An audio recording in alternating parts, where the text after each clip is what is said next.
ক্রিকেটারদের সাথে আমার যা কথা হবে সেটা আমাদের ব্যক্তিগত ব্যাপার, আমাদের প্রিভিলেজ কমিউনিকেশন। তাদের কারো কথা আমি সাংবাদিকদের বলবো না, তারা নিজেরা বলতে চাইলে বলবে। আমার কোনো কথা তাদেরকে কি বলেছি সেটাও বলবো না, শুধু এইটুক বলবো, কারণ এটা একটা প্রিভিলেজ কমিউনিকেশন। আমি যদি বলি যে ক্রিকেটাররা কি বলেছে সব আপনাদের বলবো, তাহলে তো ওরা মন খুলে কথা বলতে পারবে না। আজকে আমি বাংলাদেশের জাতীয় দলের যে ক্রিকেট প্লেয়াররা আছে ওনাদের সাথে আমাদের বোর্ডের প্রেসিডেন্ট আমিনুল ইসলাম বুলুল ভাই, আমাদের সিনিয়র একজন ক্রিকেট বোর্ডের কর্মকর্তা ফাহিম ভাই, আমাদের সচিবকে নিয়ে বসেছিলাম। আমি ব্যক্তিগতভাবে ক্রিকেটের অনেক বড় একজন ভক্ত। আমি বাংলাদেশ ক্রিকেট টিমে লিটন আছে, মিরাজ আছে, নাজমুল আছে, সোহান, তামিম, সবারই ভক্ত। তো স্বভাবতই আমরা সবাই চেয়েছি আমরা যেন বিশ্বকাপ ক্রিকেট খেলতে পারি, আমরা যেন টি-20 বিশ্বকাপ খেলতে পারি, কারণ আমাদের ক্রিকেটাররা এটা কষ্ট করে অ্যাচিভ করেছে।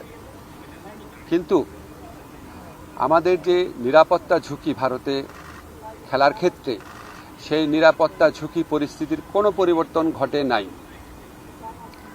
আমাদের যে নিরাপত্তা ঝুঁকির যে আশঙ্কা তৈরি হয়েছে এটা কোনো বায়বীয় বিশ্লেষণ বা ধারণা থেকে হয় নাই, এটা একটা সত্যিকারের ঘটনার থেকে হয়েছে, যেখানে আমাদের দেশের একজন সেরা প্লেয়ারকে উগ্রবাদীদের কাছে মাথা নত করে ভারতীয় ক্রিকেট বোর্ড তাকে ভারত থেকে বের করে দিয়েছে, সোজা কথা বের করে দিতে বলেছে।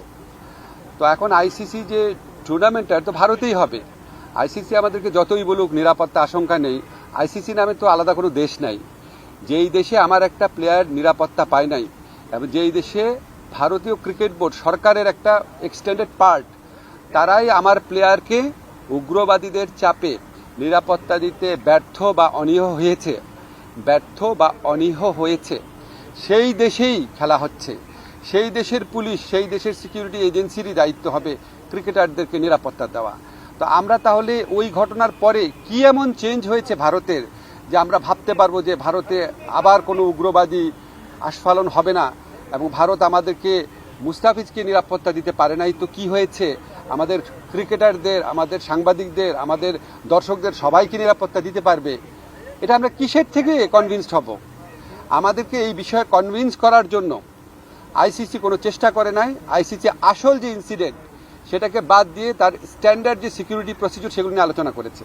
যেখান থেকে গ্রিভান্সটা, সেই ঘটনা নিয়ে আইসিসি কোনো স্ট্যান্ড নেয় নাই ঠিক মতো।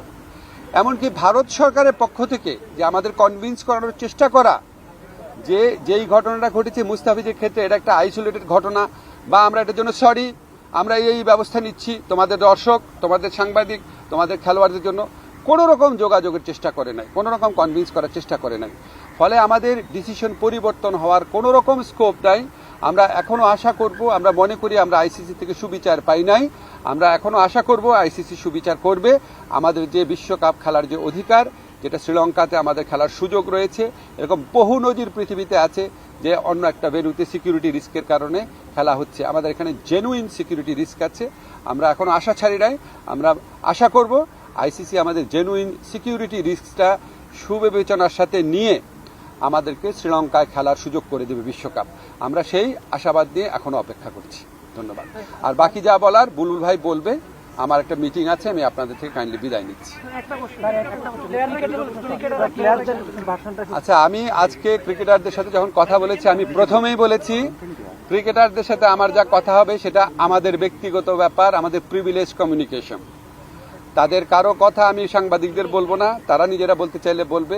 আমার কোনো কথা তাদেরকে কি বলেছি সেটাও বলবো না, শুধু এইটুক বলবো, কারণ এটা একটা প্রিভিলেজ কমিউনিকেশন। আমি যদি বলি যে ক্রিকেটাররা কি বলেছে সব আপনাদের বলবো, তাহলে তো ওরা মন খুলে কথা বলতে পারবে না। আমাদের এই সাক্ষাতের উদ্দেশ্যটা ছিল আমরা সরকার কেন এই সিদ্ধান্তটা নিয়েছে সেটা তাদের ব্যাখ্যা করে বুঝিয়ে বলা, কনটেক্সটটা বলা। আমার কাছে মনে হয়েছে যে তারা এটা বুঝতে পেরেছে, এটাই পারপাস ছিল, আর কিছুই না। আর তারা কি বলেছে সেটা বলার অধিকার আমার নাই। একটা বিশ্বকাপ না খেলতে পারে ক্রিকেটারদের যেমন ক্ষতি হবে, বোর্ডের ক্ষতি হবে, পুরো বাংলাদেশের ক্ষতি হবে। আমরা দর্শক বলি, আমরা রেভিনিউর কথা বলি। বিশ্বকাপ খেললে বাংলাদেশে কি ক্ষতি হবে সেটাও আপনাদের বিবেচনা নেওয়া উচিত। মাথা নত করে নিজের দেশের মানুষকে সিকিউরিটি রিস্কের মধ্যে ফেলে এই আঞ্চলিক রাজনৈতিক পরিস্থিতি বিবেচনা না করে একটা জেনুইন রিস্কের মধ্যে নিজের দেশের শুধু খেলোয়াড় না, দর্শক এবং সাংবাদিকদেরকে ঠেলে দিলে কি ক্ষতি হতে পারে সেটাও আপনাদের সবার বিবেচনা নেওয়া উচিত। আচ্ছা, লাস্ট কোয়েশ্চেন বলেন। আজকে আপনারা খেলোয়াড়দের নিয়ে বসেছেন, যেটা আমরা জানি কালকে আইসিসি মিটিংয়ের মাধ্যমে একজনে একটা সিদ্ধান্ত হয়েই গেছে একটা নতুন একটা লাইসেন্স দেওয়ার পরে আগে।